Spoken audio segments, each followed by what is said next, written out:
This is Charlie Rose. Good evening. I'm Andrew Ross Sorkin of the New York Times and CNBC. It is my privilege to be filling in for Charlie Rose tonight, who is on assignment. The media's coverage of the presidential campaign has been a topic of heightened interest throughout the primary and general election season. Donald Trump's handling of the press was no doubt a decisive factor in his path to securing the Republican nomination. This week, Hillary Clinton's health is now the latest source of rampant speculation after delay in revealing that she had pneumonia. Brian Stelter is the host of CNN's Reliable Sources, which examines the week's top media stories each Sunday. From Los Angeles, Ben Shapiro. He is a columnist, author, and editor-in-chief of the Daily Wire. He was formerly a top editor at Breitbart News, and I am pleased to have both of them with me. Brian, let me start with you, and let me start with the issue of Hillary Clinton's health. There was a lot of speculation about Hillary Clinton's health in the news media prior to the revelation of these images, prior to her disclosure about pneumonia. You called some of the speculation back then reckless. You called Sean Hannity specifically reckless. Now that this news is out there, was it still reckless? Some of these figures feel vindicated today, and I don't think they should. Baskets are a popular phrase. Let's use baskets for this. There's a basket of legitimate questioning about Hillary Clinton's health. And some conservative commentators and media figures fit into that basket. They're right to wonder about her health in some cases. But then there's this other basket, a truly deplorable basket. Sean Hannity fits into it. So does Rush Limbaugh, Alex Jones, and others. These are people who bring up rumors and innuendo about Clinton's health and have been doing it for years. I'm not saying Hannity or Limbaugh fit into this necessarily, but some of these figures want her to be sick. They want her to be dying. They want her to be on her deathbed. It's wishful thinking. And that's some of this BS that's on the web, that's on Facebook. And the problem in media today is this stuff then populates our Facebook feeds and our Twitter feeds. And it becomes this innuendo that we don't just see on the front page of the National Enquirer, which is an offender here, but also then seeps into the public discourse.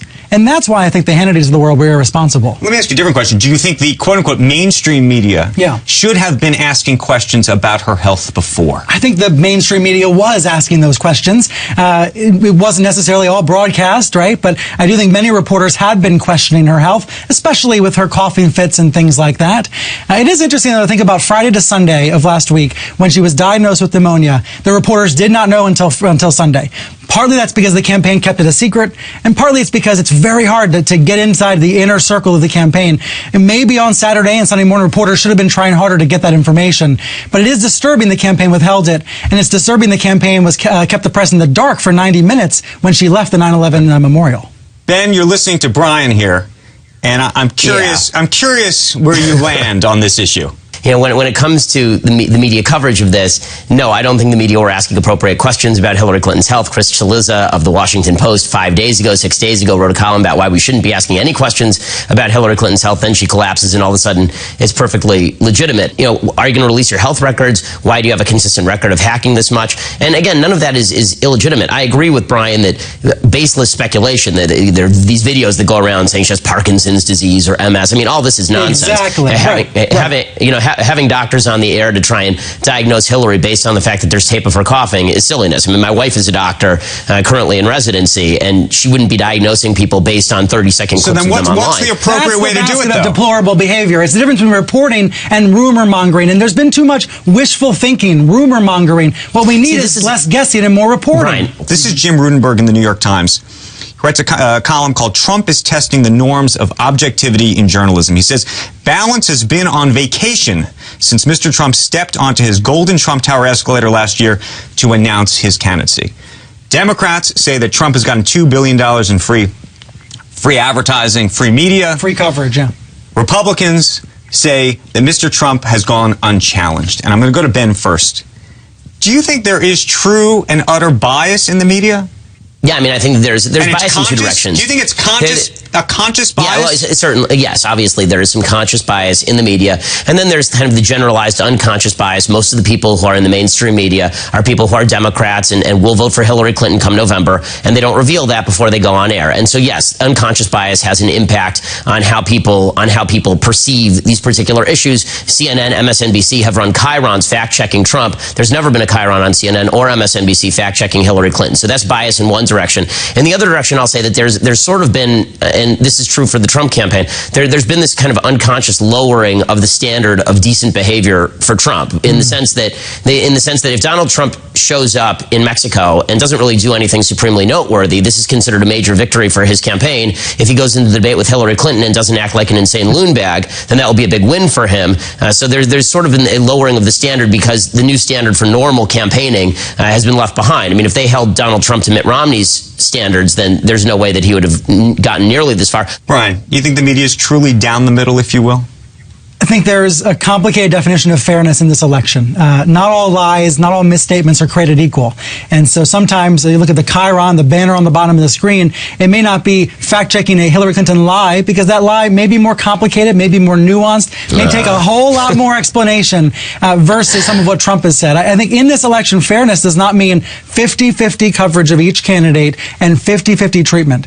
These candidates are not equal. They are not even in that way. And I think Ben is right. There's been a lower standard of treatment for Donald Trump. If you believe that Donald Trump has gone unchallenged, why do you think that's the case? No, I think he has been challenged many times, but the treatment is different for a couple of different reasons. Number one, he has been up until recently very accessible to television networks in particular. He's at the same time simultaneously running a TV-driven campaign, media-driven campaign, and an anti-media campaign. This is the definition of having it both ways. He attacks the press on a daily basis, and there are reasons to think he's a true threat. There are reasons to think he's a true threat to press freedom, even though he has recently relaxed his so-called blacklist of some news outlets. So that is all true. At the same time, he's been very accessible, answers lots of questions, and can be held. And to the extent that people think that he has gone unchallenged, it is because of his accessibility he's gone unchallenged? I think it's because of this saturation, this saturated news environment we live in. You may read 100 stories where it feels like Trump is being let off the hook, where it seems like the press is going easy on Trump. There's 100 other stories elsewhere on your Facebook feed where he's being severely scrutinized, rigorously covered. We live in a choose-your-own-adventure, choose-your-own-news environment, which makes it increasingly difficult for the audience at home to get through the reality of the situation. Ben, I'm assuming that the assertion that there is balance in the coverage of Trump, or that he has gone unchallenged, you will disagree with. Yeah, no, I mean, I wildly disagree with that. I mean, he's gone challenged on virtually everything. The problem with Trump is that he gives 10 different positions for the same issue, and so it makes it difficult for anybody to finally get down to, okay, what does he actually believe about something, because he'll just shift on a dime, and we've seen him do this in debate, so that's a challenge for the media for sure. But the idea that Hillary Clinton gets off scot-free because her scandals are just too complicated, I mean, the fact is that Hillary Clinton's scandals are not very complicated at all. She created a private server. I'm talking about the banners on the bottom of the screen. Certainly, I know. I mean, she'll say things like, but she'll say things like, I never had classified material on my server, and the FBI said, no, you did have classified material on your server, and in the chyron underneath will say Clinton, no classified material on my server, and then there's no parenthesis that says not true, but they'll do that with Trump all the time. I mean, so this sort of quasi, even-handed treatment, it doesn't really exist. I mean, Trump is always perceived to be fibbing, and sometimes that's true. A lot of the time he is fibbing. With Hillary, she's always perceived to be telling the truth, and then later, if it turns out she's lying, then the media sort of retroactively rush to cover it. This is what happened with the health situation. It's what happened with the email server situation. For months, all we heard about the email server was that it wasn't a big deal until the FBI revealed that it actually was kind of a big deal. I don't know what shows you were watching, but what I hear sometimes is a victimization narrative from conservatives. I would just point out there are many liberals who are equally frustrated by news coverage this year. I'm interested, Andrew, in how much anxiety and fear there is, outright fear among liberals about the prospect of a Donald Trump candidacy, and how that's being, they're taking that out on the media in many cases. Let me ask you this. Both of you have talked about this issue of fact-checking. And I wonder how you feel, or what you feel the role of the journalist is supposed to be. We have a series of debates coming up. Chris Wallace from Fox News is going to be one of those moderators. Right. He recently said truth squatting was not his responsibility, that he didn't see the idea of fact-checking on the fly being something that he should be doing. It's a show, don't tell approach. What do you think the role of the journalist is supposed to be when it comes to these upcoming debates? We work for the viewer at home. We work for the reader who's reading our work. To the extent that the viewer is misinformed by a candidate, the moderator needs to help the audience understand what the truth is. Sometimes that can mean going to the other candidate and making sure the other candidate rebuts it. Sometimes that can be with a carefully crafted follow-up question, as you do on CNBC. The follow-up question can be the fact check. But sometimes I think the moderator will have to step in and explain what the facts are.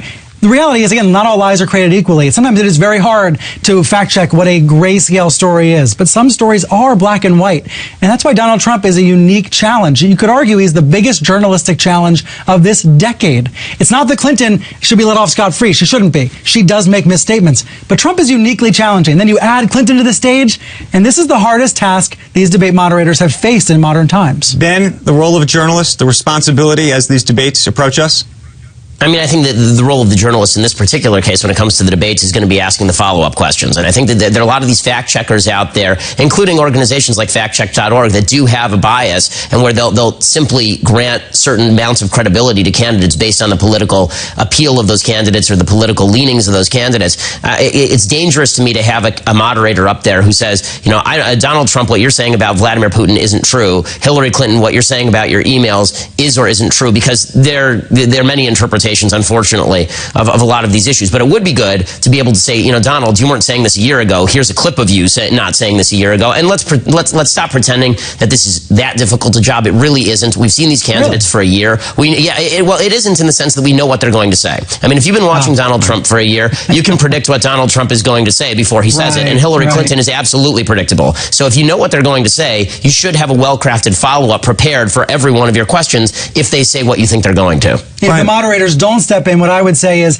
the television networks, major papers have a real responsibility, even more than normal, to provide fact-checking to the audience right after these debates. And then, of course, it's on the viewers at home. It's on the readers at home to actually check, to actually follow up, to actually look into the information ourselves. I know that we are so divided. We are so on our own sides right now as tribes. But the information's out there if we want it. There's more information available on these candidates than ever before, but we have to work harder to access it. Let me ask you a question about the mainstream media, and I'm looking at you because you work at CNN. Mainstream media. There's an argument that has been made that the mainstream media has not been aggressively covering Hillary Clinton, and that much of the most aggressive coverage has actually emanated from some of what might be described as a conservative or right-wing media. I'm thinking of organizations like Judicial Watch, which FOIA, Freedom of Information requests for some of her emails, for example. Do you think that's a fair assertion? I think to some degree it is, and that's a valuable part of the media ecosystem, right? We're better off to have outlets that are explicitly conservative in this country, like Fox News and others. We're also better off because there's explicitly liberal outlets like Salon and Salon and Talking Points Memo and places like that. We're better off to have that diversity and that variety. But I would point out the New York Times assigned Amy Chozick to the Clinton beat years ago. The CNN assigned reporters to the Clinton beat years ago, and there have been thorough investigations from mainstream media. Absolutely. There's just this distinction between outlets that come with a point of view, like Fox News, and outlets that try not to come with a point of view. Ben, I'm assuming you think nobody comes without a point of view. Well, I mean, I think obviously trying to separate, using Brian's language, Fox News into the opinionated basket and CNN into the non-opinionated basket. I think anybody who objectively views both networks understands that there's an editorial bent to both of those networks. When it comes to, you know, the idea that let 1,000 flowers bloom when it comes to the media, obviously I agree. But I would point out a distinction. I mean, Brian, you sort of shifted away from the fact that Judicial Watch was named there. Judicial Watch has done most of the heavy lifting on a lot of the Clinton documentation here. Judicial Watch is not a media outlet. Judicial Watch is a 501c3 organization that FOIAs a lot of these documents from the federal government. And why the Washington Post wasn't doing that, or the New York Times, or you at CNN weren't doing that, is a question that really ought to be looked at. Well, where I disagree with you is that Judicial Watch now is a media outlet, that all of these groups are media outlets in the way the Media Matter as a nonprofit is. I would also say Donald Trump's campaign and Hillary Clinton campaigns are media outlets, as Ben Smith from BuzzFeed and others have pointed out. Well, all of these outlets now are media outlets, but we should take that seriously, because that's been a change.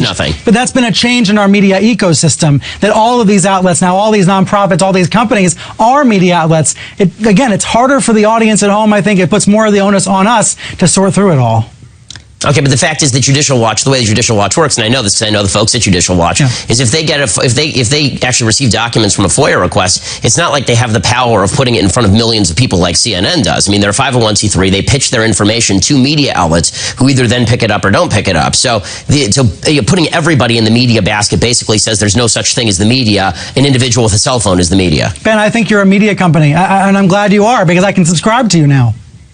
Well, I appreciate it, and I hope everybody subscribes to dailywire.com as long as we're pitching things. But, the fact is, I do run a media company, but it's a media company that actually has readers and spends money to market our material, and we actually try and get that out there. Judicial Watch is getting documents from the federal government. Why is it right now we know that the media are trying to unseal Donald Trump's divorce records in the Ivana Trump case? Why weren't they FOIAing Hillary Clinton's State Department records? The Associated Press was for years. They went to court to get them. That's and true. Recently did. The AP was. And the Obama administration was trying to crack down on the AP for various other reasons. So, earlier in this particular segment, you were talking about the fact that you thought that Trump was a threat to press freedom. I don't wholly disagree with that, but the idea that Hillary isn't, when obviously she's been less than forthcoming with the press, and Barack Obama has been maybe the worst guy for the press in the modern presidency, is I think, again, just evidence of maybe bias on your part. It is not bias on my part. I would agree with you. Clinton is also in some ways a threat. Trump has taken more explicit steps to curtail the press. There are behaviors of his campaign that are more troubling,